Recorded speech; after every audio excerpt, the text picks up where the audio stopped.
Hi అండి, welcome back to our channel. ఈరోజు వీడియోలో ఒక హెల్దీ వెయిట్ లాస్ బ్రేక్ఫాస్ట్ రెసిపీని చూపించబోతున్నాను.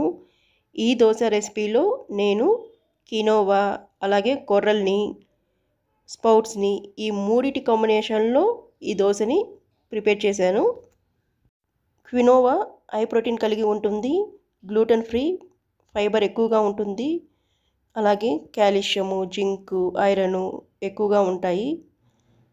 అయితే కాస్ట్ పరంగా చూస్తే కినోవా కొంచెం ప్రైస్ ఎక్కువగా ఉంటుంది. వెయిట్ లాస్ త్వరగా అవ్వాలనుకునే వాళ్ళకి బెస్ట్ ఆప్షను ఈ కినోవా.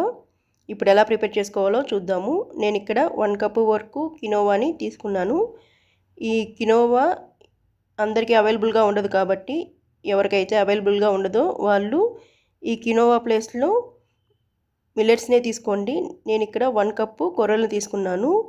ఈ కినోవా ప్లేస్లో మీరు 2 కప్పుల వరకు కొర్రలనే తీసుకోవచ్చు. లేదు అంటే 1 కప్పు కొర్రలను తీసుకొని 1 కప్పు ఆరికల్ని కానీ ఊదలు ఇలా ఏ మిల్లెట్స్ అవైలబుల్గా ఉంటే ఆ మిల్లెట్స్ని మీరు కినోవా ప్లేస్లో తీసుకోండి. అలాగే నేను ఇక్కడ ఒక 1/2 టేబుల్ స్పూన్ వరకు మెంతులను వేశాను. వాటర్ పోసుకొని మినిమము 6 అవర్స్ ఈ రెండింటిని నానబెట్టుకోవాలి. ఇలా నానబెట్టుకున్న తర్వాత నేను ఇక్కడ ఒక 1 కప్పు వరకు స్పౌట్స్ని తీసుకున్నాను. ఈ స్పౌట్స్ని ప్రిపేర్ చేసేటప్పుడు నేను వీడియో తీయలేదండి. నేను ఈ పెసల్ని 1 వీక్కి సరిపడా ఒక 1/2 kg ఒకేసారి ఒక 6 అవర్స్ నానబెట్టుకొని ఆ పెసల్ని ఇలా స్పౌట్స్గా చేసుకుంటాను. వీక్ అంతా యూజ్ చేస్తూ ఉంటాను అండి. సో ఈ స్పౌట్స్ ప్రిపేర్ చేసేటప్పుడు నేను వీడియో తీయలేదు. నేను అలా స్టోర్ చేసి పెట్టుకున్న స్పౌట్స్ని ఈ దోశ బ్యాటర్లో యూజ్ చేస్తున్నాను. 6 అవర్స్ తర్వాత ఈ కినోవా కొర్రల్ని బాగా ఒక 3 to 4 టైమ్స్ వాష్ చేసుకొని వాటర్ అంతా డ్రైన్ అవుట్ చేసుకొని ఇప్పుడు మిక్సీ జార్లోకి ఈ రెండింటిని వేసుకొని మెత్తగా బ్లెండ్ చేసుకోవాలి. దోశ బ్యాటర్ని కొంచెం మీడియం థిక్నెస్లోనే పట్టుకోండి. ఎక్కువగా గట్టిగా అవసరం లేదు, అలాగని లూజ్గా అవసరం లేదు. నేను ఇక్కడ చూపిస్తున్నట్టు కొంచెం మీడియం థిక్నెస్లోనే కొంచెం లైట్గా లూజ్గా ఉంటే సరిపోతుంది. ఇలా పట్టుకున్న ఈ బ్యాటర్ని ఒక బౌల్లోకి తీసుకొని ఇలాగే మిగతా కొర్రల్ని కినోవాని కూడా పట్టుకొని ఇలా ఈ కినోవాని ఈ కొర్రల్ని పట్టుకున్న తర్వాత ఇప్పుడు అదే మిక్సీ జార్లో స్పౌట్స్ని కూడా వేసుకొని ఈ స్పౌట్స్ని కూడా మెత్తగా పట్టుకోవాలి.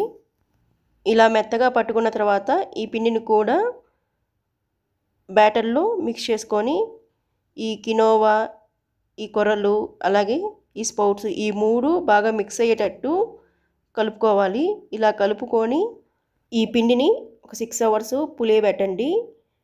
ఈ పిండి ఎక్కువసేపు పులియబెట్టకూడదు, ఎందుకంటే మనం ఇక్కడ స్పౌట్స్ని యూజ్ చేసాము. సో ఎక్కువగా ఈ పిండి అనేది పులవకూడదు. సో ఒక 5 to 6 అవర్స్ ఉండేలాగా చూసుకోండి. అలాగే ఈ పిండిలో సాల్ట్ యాడ్ చేయకుండా పిండిని పులియబెట్టండి. సాల్ట్ వేస్తే త్వరగా పులుస్తుంది, సాల్ట్ వేయకుండా వేసుకోండి. నేను ఇక్కడ బౌల్ నిండా తీసుకున్నాను కాబట్టి నాకు ఇక్కడ మార్నింగ్ చూసేసరికి బౌల్ అంతా దోశ బ్యాటర్ అనేది ఎక్కువగా వచ్చేసింది కాబట్టి అదంతా స్ప్రెడ్ అయ్యింది. నేను ఇక్కడ ఒక 1/2 టేబుల్ స్పూను సాల్ట్ని వేసుకొని ఈ పిండితో ఇలా కలుపుకున్న పిండితో దోశల్ని వేసుకోండి. చాలా హెల్దీ వెయిట్ లాస్ రెసిపీ అండి. ఫాక్స్టైల్ మిల్లెట్ డయాబెటిక్ని కంట్రోల్ చేయడానికి అలాగే ఎముకల్ని దృఢంగా ఉంచడానికి బాగా యూజ్ అవుతాయి. అలాగే ఈ ఫాక్స్టైల్ మిల్లెట్ కినోవాని తీసుకోవడం వల్ల రోజంతా యాక్టివ్గా ఉంటుంది బాడీ. మనము ఎంత వర్క్ స్ట్రెస్లో ఉన్నా కూడా ఆ స్ట్రెస్ అనేది మనకు తెలియదు, అంత యాక్టివ్గా ఉంచుతుంది బాడీని.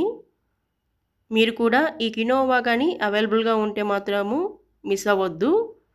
అలాగే స్పౌట్స్ గురించి మనందరికీ తెలిసిందే, స్పౌట్స్లో ఎన్ని హెల్త్ బెనిఫిట్స్ ఉన్నాయో. ఈ దోశ పల్లీ చట్నీతో సూపర్గా ఉంటుందండి. ఓసారి ఇలా దోశ చేసుకొని పల్లీ చట్నీతో టేస్ట్ చేయండి. ఈ వీడియో కనుక నచ్చితే ఒక లైక్ చేయండి, మీ ఫ్రెండ్స్ రిలేటివ్స్కి షేర్ చేయండి. మరిన్ని వీడియోస్ కోసం మీ ఆరు రుచుల్ని సబ్స్క్రైబ్ చేసుకోండి. అలాగే పక్కనే ఉన్న బెల్ ఐకాన్ సింబల్ని క్లిక్ చేయడం వల్ల నేను చేసే ప్రతి ఒక్క వీడియో మీకు నోటిఫికేషన్ కింద వస్తుంది. Thank you.